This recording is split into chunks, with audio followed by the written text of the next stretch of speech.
SIR प्रक्रिया को लेकर के अंतिम चरण में भारी विवाद होता दिखाई दे रहा है। दरअसल एक ऐसी खबर निकल कर आई है अलवर के रामगढ़ विधानसभा क्षेत्र से, जिस खबर को सुनने के बाद हड़कंप मच गया है। इस कदर हड़कंप मच गया है कि लोग सोचने पर मजबूर हो गए हैं कि आखिर इसका शुद्धिकरण किया जा रहा है एसआईआर की प्रक्रिया के तहत वोटर लिस्ट का, या लोगों को गुमराह करने की कोशिश की जा रही है। दरअसल अलवर के रामगढ़ विधानसभा क्षेत्र से एक ऐसी खबर निकल कर आ रही है जिसमें बताया जा रहा है कि मृतक बता करके मुस्लिम समुदाय के लोगों के 106 लोगों के नाम वोटर लिस्ट से ही काट दिए गए। जी हां, मुस्लिम समाज के 106 लोगों के नाम वोटर लिस्ट से ही मृतक बता करके काट दिए गए। और हैरानी की बात यह है कि 1397 इसी मतदाताओं के नाम से जोड़ करके आपत्तियां दर्ज कराई जा रही हैं कि ये लोग मृत हो चुके हैं, इनके नाम हटा दिया जाए।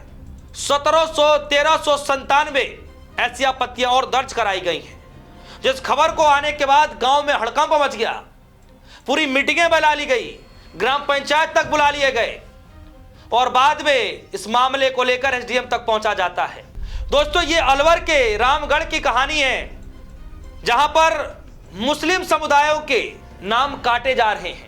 यूपी के बुलंदशहर से खबर आई कि किस तरीके से मुस्लिम समुदाय के लोग जहां रह रहे हैं उनके पते पर 50 से ज्यादा हिंदुओं के नाम जोड़ दिए गए, जिस खबर को आने के बाद बवाल सा मच गया कि यह कैसे संभव हो सकता है। वहीं यूपी से एक और बड़ी खबर निकल कर आई गोरखपुर से, जो एक मकान में 233 वोटर पाए जाते हैं, वो भी हर धर्म हर जाति समुदाय के लोग। दिल्लन टॉप ने इस खबर को ब्रेक किया। सोचिए, एक घर में 233 वोट, वो भी एसआईआर की प्रक्रिया का था। और जानकर आपको हैरानी होगी कि ये जो वोटर, जिन वोटरों के नाम कट रहे हैं, उन्होंने सन 2022 में भी वोट दिया था। सन 2024 के लोकसभा जो है चुनाव हुए लोकसभा के अंदर, उसमें भी वोट दिया। लेकिन जब फाइनल वोटर लिस्ट आ रही है, ड्राफ्ट वोटर लिस्ट तैयार हो रही है एसआईआर वाली, उसमें उनका नाम काट दिया गया। खैर, इस खबर पर आते हैं जो अलवर से खबर निकल कर आया। एनडीटीवी ने ब्रेक किया है। एनडीटीवी ने कहा, अलवर में मुर्दा बताकर काटे गए 106 मुस्लिम मतदाताओं के नाम। अलवर के रामगढ़ विधानसभा क्षेत्र में एसआईआर अभियान के अंतिम चरण में बड़ा विवाद खड़ा हो गया है। अचानक 1397 मतदाताओं, जिनमें अधिकांश मुस्लिम हैं, के खिलाफ आपत्तियां दर्ज होने से ग्रामीण में हड़कंप मच गया। ग्रामीणों का आरोप है कि सुनियोजित तरीके से फर्जी आपत्तियां लगाकर मतदाता सूची के नाम हटाने की साजिश रची जा रही है। ऊंटवाल गांव के ग्रामीण पंचायत समिति प्रधान नसीरू खान के नेतृत्व में एसडीएम कार्यालय पहुंचे और ज्ञापन सौंपा। ग्रामीणों ने आरोप लगाया कि 106 मतदाताओं पर आपत्तियां गांव के ही नवाब के नाम से डाली गई, जबकि नवाब का कहना है कि इसमें कोई भी आवेदन नहीं किया। कई लोगों को मृतक और प्रवासी बताकर आपत्तियां लगाई गई, जबकि वे सभी जीवित हैं और खुद एसडीएम कार्यालय पहुंचे थे। जिन लोगों को मृत बताकर नाम काटा गया, वही मुर्दा लोग एसडीएम दफ्तर में पहुंच गए कि साहब, हम जिंदा हैं, हमारे नाम क्यों काटे गए।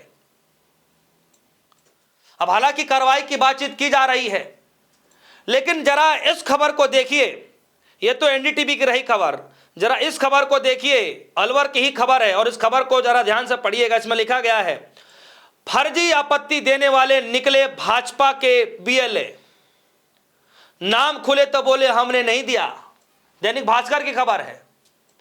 यानी 1383 आपत्तियां दर्ज की गई, जिसमें यह आपत्तियां जो है बीजेपी के बीएलओ ने दर्ज कराई। और जब नाम सामने आया, जब उजागर हो, तो कह रहे कि हमने कोई आपत्ति दर्ज नहीं कराई है, मुकर गए। इस खबर में लिखा गया, मैं आपको पढ़कर बता दूं, लिखा गया है, थोड़ा सा और इसमें खुलासे होंगे कि ऐसे ऐसे जो है तर्क दे करके उसके अंदर आपत्तियां लगाई गई हैं। आप भी सुनेंगे तो हंसेंगे। जरा मैं आगे पढ़ता हूं। रामगढ़ विधानसभा क्षेत्र में एसआईआर के तहत वोटर लिस्ट का नाम कटवाने के लिए आपत्तियां देने वाले भाजपा के बीएलए हैं। इन्हीं के नाम से अधिकांश आपत्तियां लगाई गई। अब नाम सामने आया पर ये बीएलए मुकर गए। आपत्तियों पे दर्ज के कारण भी चौंकाने वाले हैं। कहीं महिला के 2 बार घर से भागने का उल्लेख है कि महिला 2 बार घर से भाग गई है, इसलिए इसका नाम काट दिया जाए। आपत्तियां दर्ज की गई हैं। तो कहीं जिंदा मतदाताओं को मृत बताया गया है। रामगढ़ के सहडोली निवासी पवन के नाम से 2 आपत्तियां दर्ज की गई। इनमें से एक आपत्ति महिला के 2 बार घर से भागने का कारण लिखा गया है, जबकि दूसरी बार एक महिला मतदाता को मृत बता दिया गया, जबकि संबंधित महिला पति के साथ रह रही है। पवन का कहना है कि उन्होंने कोई आपत्ति दर्ज नहीं कराई। मामला सामने आने के बाद गांव में पंचायत तक बैठा गया, जिसके तहत बड़ौद निवासी भाजपा के बीएलए डिंपल जांगिड़ के नाम से 50 से अधिक आपत्तियां दर्ज पाई गई, जिन्होंने बताया कि आपत्तियों पर किए गए हस्ताक्षर भी उनके नहीं लगते। इसी तरह से बेरबास गांव में भाजपा के बीएलए नवाब के नाम से 106 आपत्तियां दर्ज हैं, जिनमें से 6 के नाम उनके अपने परिवार के ही हैं। रसूलपुर का भाजपा बीएलए अनिल कुमार के नाम पर 4 आपत्तियां दर्ज कराई गई हैं। नाकशुरपुर गांव के भाग 85 में 9 मतदाताओं के नाम पर आपत्तियां लगाई गई हैं, जिनमें एक ही परिवार के आजाद, राहुल और अरशद शामिल हैं। इनका नाम कटवाने का कारण 2 अलग अलग जन्मतिथि होना बताया गया है। यानी जितने भी ये नाम काटे जा रहे हैं, कहीं पर 80, कहीं 85, कहीं पर 106, कहीं पर 9 आपत्तियां, कहीं पर 4 आपत्तियां, ये सब भारतीय जनता पार्टी के बीएलए हैं। और इस खबर की पुष्टि मैं नहीं, इस खबर की पुष्टि ये अखबार की कटिंग है, और अखबार की कटिंग किसी जो है कोई सड़क छाप अखबार नहीं है, जीता जागता मिसाल पेश करने वाला दैनिक भास्कर है, जो आज के दौर में गोदी मीडिया जो काम को नहीं कर सकता, कोई प्रिंट मीडिया काम को नहीं कर सकता, आज उस काम को दैनिक भास्कर करता है। इकलौता अखबार बचा हुआ है जो सच्चाई जनता के सामने परोसता है, रखता है। जी हां, दैनिक भास्कर ने इस खबर को ब्रेक किया है। दोस्तों, नाम मुस्लिम समुदाय के लोगों के नाम काटने के लिए किस तरीके से दबाव डाला जा रहा है, यह मैं ऑलरेडी आपको जयपुर के अंदर बीएलओ साहब फोन पर जब बातचीत कर रहे थे, मैंने कल खबर दिखाया आपको। जयपुर के हवा महल विधानसभा से जो बाल मुकुंद आचार्य जो है वहां के एमएलए हैं, सोचिए किस तरीके से भारतीय जनता पार्टी के लोगों का बीएलओ पर दबाव बनाया जा रहा है कि आपको इतने लोगों के नाम काटने हैं, खास करके मुस्लिम समुदाय के नाम। सोचिए वहां पर जयपुर के अंदर ही हवा महल जो कि मुस्लिम बाहुल्य इलाका कहा जाता है, वहां से करीब करीब 400 कुछ मुस्लिम मतदाताओं के नाम काटने के लिए दबाव बनाया गया। और आज देखिए 106 मुस्लिम परिवारों के जो व्यक्ति हैं उनको मृत बता करके नाम काट दिया गया। दोस्तों, और आपत्ति लगाने वाले कोई और नहीं, आपत्ति लगाने वाले भारतीय जनता पार्टी के बीएलए हैं। तो ये कैसे जो है शुद्धिकरण किया जा सकता है, और इसीलिए लोगों का गुस्सा फूट रहा है। और देखिए किस तरीके से लोग अपनी अपनी राय रख रहे हैं, मैं आपके सामने जल्दी से रख देता हूं। टीकाराम कह रहे हैं, इससे बड़ा सबूत और क्या चाहिए कि राजस्थान में किस बेशर्मी से वोटों की चोट की कमजोरी करने की साजिश रची जा रही है। अलवर के रामगढ़ में भाजपा के बीएलए के नाम से हजारों फर्जी आपत्तियां दी गई, और अब पोल खुलने पर वो खुद मुकर रहे हैं। यह सिर्फ बानगी है कि प्रदेश में किस तरीके से वोटों की चोरी नहीं बल्कि लूट की जा रही है।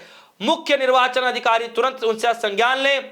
यह साधारण अनियमितता नहीं बल्कि दस्तावेजों के साथ धोखाधड़ी का गंभीर अपराध है। दोस्तों, क्या चुनाव आयोग इस मसले को लेकर गंभीरता दिखाई देगा? क्या गंभीरता बरता जाएगा? मामला तो गोरखपुर से भी निकला। एक मकान में सही एक प्रक्रिया के तहत 233 वोटर मिल रहे हैं, वो भी अलग अलग धर्म जाति समुदाय के लोग। बुलंदशहर के अंदर जो है मुस्लिम समुदाय के एड्रेस पर हिंदू समाज के लोगों के नाम जोड़े जा रहे हैं। आज खबर आई कि अलवर के रामगढ़ से विधानसभा क्षेत्र से 106 मुस्लिम वोटरों के नाम काट दिए गए। जिन लोगों को मृत बताकर नाम काटा गया, वही मृत एसडीएम ऑफिस में पहुंच गए कि साहब हम जिंदा हैं। यह हाल हो गया और बीएलओ पे दबाव बनाया जा रहा है। दोस्तों, लगातार इस तरह की खबरें निकल कर आ रही है। मैं पल पल तक आप सभी को अपडेट देता रहूंगा। ऐसी खबरों को देखने के बाद, सुनने के बाद आप सभी क्या समझ पाते हैं, वीडियो कमेंट सेक्शन में जाइएगा, अपनी राय जरूर रखिएगा। फिलहाल के लिए दीजिए इजाजत। देखते रहिए न्यूज़। धन्यवाद।